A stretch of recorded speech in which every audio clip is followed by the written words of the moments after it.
Hey, salut à tous, bienvenue à Question Auto. Matt en compagnie de James. Et cette semaine, on est fait Le Toyota Land Cruiser édition 1958. Parce qu'il y a deux versions de ce véhicule-là, deux extérieurs différents. Celui-ci est un qui ressemble un peu plus à un vieux Land Cruiser, là, comme le FJ62. Exact. Après environ 35 années d'absence, c'est là le grand retour pour celui-ci, mais ça l'a beaucoup changé, je vous le dis tout de suite. C'est plus petit. Et en même temps, on partage le même châssis que le GX, motorisation différente, style très différent. Puis je dois avouer qu'on dirait que le GX est plus agressif, mais ça, on en reparlera plus tard. L'extérieur, James. C'est un look rétro, les lumières sont rondes. L'autre modèle, c'est plus carré, là, comme je te disais. Personnellement, je préfère le modèle un peu plus carré, mais bon, c'est une préférence Moi, c'est le personnelle. contraire. Je préfère le vintage à l'os, voire même le logo en avant de la grille qui me rappelle le bon vieux temps de Toyota quand c'était marqué avec des lettres. Mais c'est à vous de trancher maintenant. Nous, on est égalité ici présent. La grille avec le logo classique, comme tu dis. Le look, il est vraiment sur la coche, peu importe lequel qu'on prend. En deux tons avec la couleur sobre en plus. Wow! Deux roues disponibles, deux grandeurs, le 18 pouces ou le 20 pouces. Mais il faut faire attention parce que c'est des roues lustrées, donc hors route, ça graphine puis ça paraît. C'est sûr que dans les essais qu'on a fait avec le sable et tout, on s'est gardé une petite gêne. Quand le véhicule n'est pas à nous, je veux pas revenir avec les roues piquées ou encore graffinées. Il y a d'autres journalistes qui sont experts pour ça. Merci, Matt, de ce commentaire pertinent. On a à l'arrière aussi un pneu de secours dans la même grandeur que les autres roues, donc c'est très pratique pour ça. De la protection sous le véhicule, des plaques, en veux-tu, en v'là, ça c'est un gros pouce en l'air.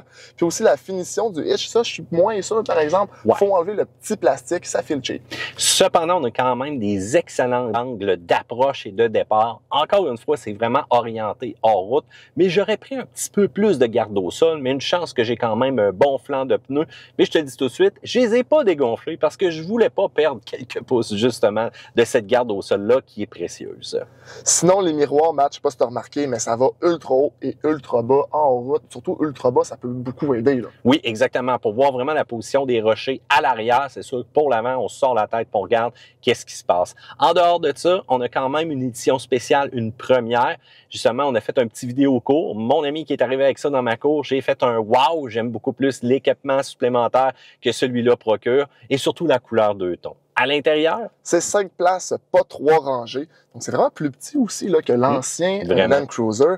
Les bancs en tissu, ça fait très années 90. Personnellement, je pense qu'on va encore s'assiner ici. Ça va être encore à vous de trancher. Mais moi, j'aime ça. Moi, j'aime ça. Ça fait 1990, comme j'avais dans mon Toyota Pick-up dans le temps. La même couleur, le même feeling. Les bancs restent confortables. Le cuir, là, quand il fait chaud l'été, tu te brûles les faufounes là-dessus. Puis l'hiver, ben, tu te gèles les coronets là-dessus. Mais écoute, Marc, je pense pas que c'est le tissu qui est important, mais bien la couleur. La couleur, là, un peu picotée, ça fait trop années 90. Pour moi, c'est un non. T'as pas connu ça? Il y avait des bleus, il y avait des rouges dans le temps. Je vous le dis tout de suite, si vous aimez le vintage, dites-le en dessous, parce que James, présentement, lui, il s'en rappelle pas. Mais non, il a pas connu ça. Merci, Matt. Merci de te caler en disant que t'es vieux. Pour l'écran, maintenant, multimédia, c'est 8 pouces. On peut avoir un 12.3 pouces, évidemment.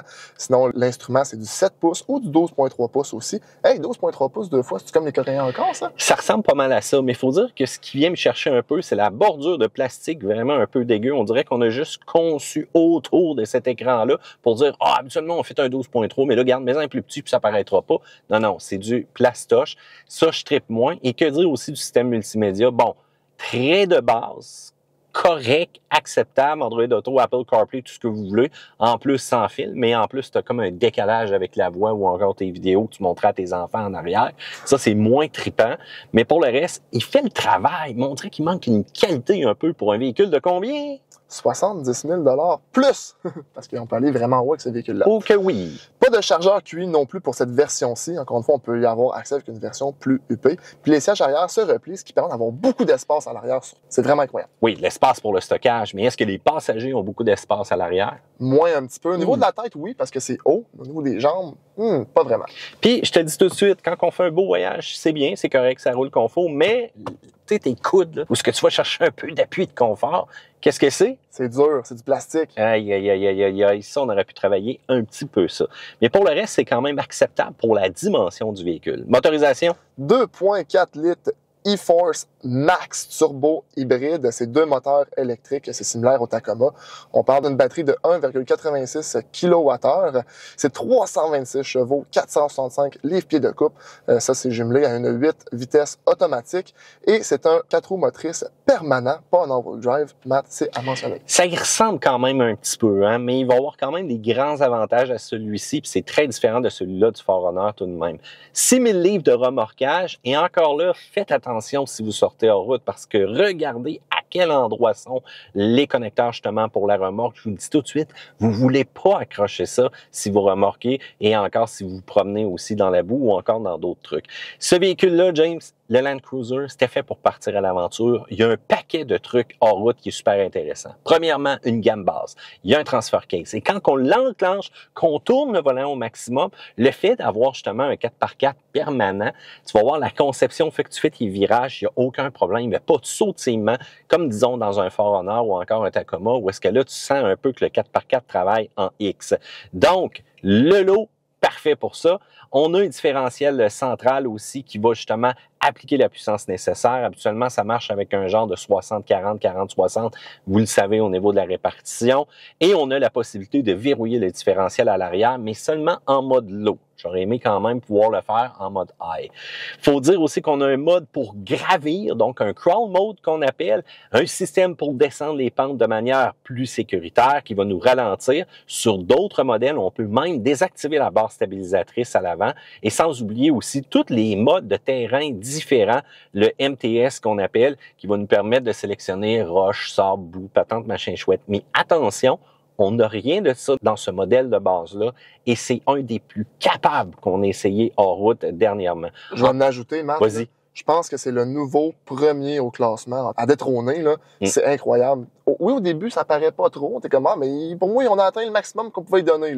T'actives le lock central, c'est parti. Oui. On n'en parle plus. On n'en parle plus tout simplement. Puis c'est nécessaire vraiment d'en monter d'une passe d'un singe. Tu verrouilles le différentiel en arrière et pop, pop, pop. Et pour le modèle un peu plus équipé, tu peux même passer du blanc au jaune tes phares auxiliaires, dépendant des conditions à l'extérieur. J'ai rarement vu ça.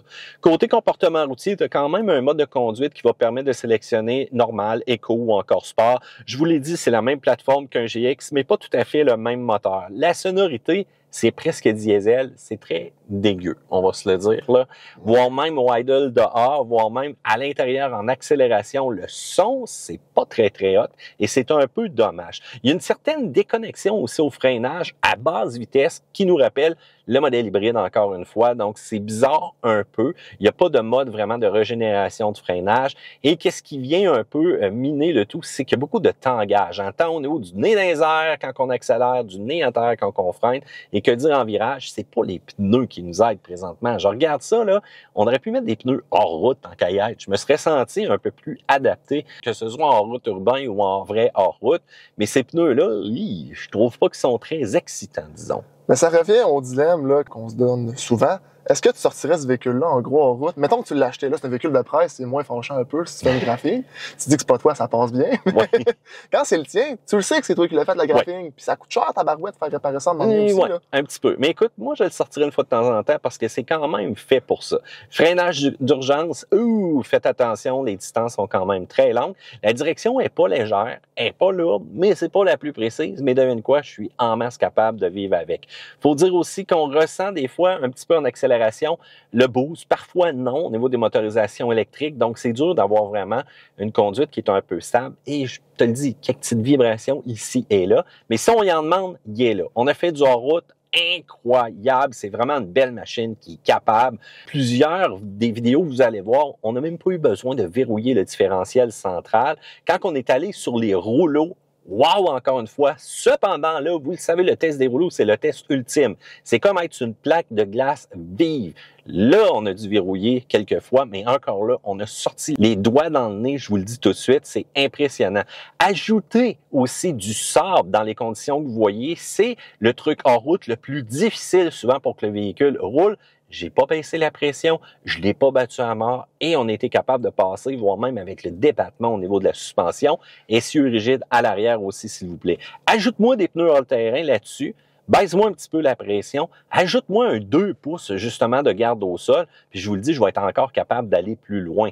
Le débattement, très nice, toujours en contact avec une roue à terre. Le véhicule est protégé à la grandeur aussi, des vrais rock guards dans le bas tout simplement des portières. Les bavettes en plastique sont tannantes, mais devinez quoi, si on les arrache un jour, ben on les remettra tout simplement, ça reste du plastique. Côté consommation d'essence? Ben, c'est mieux qu'un V8, mais on n'arrive toujours pas aux chiffres sur papier, Matt. On annonce un 10.7 en ville, un 9.5 sur l'autoroute. Nous, on a fait un combiné de 13. Ouais, mais là, on a sorti hors route. Voilà, ça vient expliquer le tout. C'est pas plus compliqué que ça. C'est une consommation qui est quand même, bon, un petit peu élevée pour un 4 cylindres, mais si vous restez en conduite urbaine, vous allez quand même peut-être faire même plus bas que ce qui est annoncé sur l'autoroute. Nous, on aime ça, sortir, s'amuser, rouler sportivement. Le prix? Modèle 1958, comme nous avons en ce moment, c'est 72 241,50 $, un beau 1640 par mois sur 60 mois à 6,89 % d'intérêt, 98 422. C'est incroyable, c'est tellement cher. Là, il y a une question à se poser. Qu'est-ce qui fait qu'on est rendu là? Êtes-vous prêt à payer ce prix-là? Je veux le savoir dans les commentaires si t'es sous. C'est sûr qu'on a une compétition versus le Ford Bronco, le Jeep Wrangler là-dedans. Est-ce que j'irais probablement vers le Land Cruiser avant? Écoute, la question se pose, il va falloir que je réfléchisse. Du côté des moins cependant, des vibrations dans le trafic du 4 cylindres, l'intérieur plastoche et vieillot pour 70 000, mais PDSF comme on a dit. Pas de miroir chauffant. Ça, j'ai vu que c'était tannant quand je suis parti quelques matins avec la buée et comme vous le voyez sur la vidéo, la hauteur du coffre de chargement très élevée, la qualité du son cheap de la radio au freinage ordinaire et on cherche un petit peu tout ce couple-là, 400 quelques livres de couple. Ça devrait faire une machine qui roule dans le 5 secondes, le 0-100. Mais bon, écoutez, ça fait partie d'un véhicule un peu plus hors route, comme on dit. Du côté des plus? Ce véhicule-là, il est tellement beau, Matt. Puis l'espace dans le coffre, c'est raisonnable. Puis quand tu baisses les bancs, c'est encore mieux. La version hybride, ça, c'est cool aussi. Toyota Safety Sense, c'est sécuritaire. Le comportement routier, il est smooth. La capacité hors route, tu en as parlé. Wow! Et le côté nostalgie de ce véhicule-là, ben, il est présent, évidemment. Exact. Et ça vient me chercher. Il y a quand même des éditions, première édition. Allez voir ce véhicule-là, mais seulement 5000 unités disponibles en Amérique du Nord. Mon ami Pascal est chanceux, il y en a eu un. Mais il faut dire aussi que Toyota, c'est pas mal la marque qui se rappelle toujours de ses véhicules du passé. Et c'est pour ça qu'on a encore la 4Runner. Et c'est pour ça qu'on a encore la Supra. Et c'est pour ça qu'on a encore un Land Cruiser. Et ça, j'aime ça. Sur ce, je veux savoir qu'est-ce que vous en pensez. Section commentaires ci-dessous. Pouce en l'air, abonnez-vous. Et on se dit une autre fois, une autre vidéo de questions auto. Et n'oubliez pas là, les petites vidéos dans le coin ici. Là. Clic, clic, clic, clic, abonnez-vous. Voilà. Salut, bye.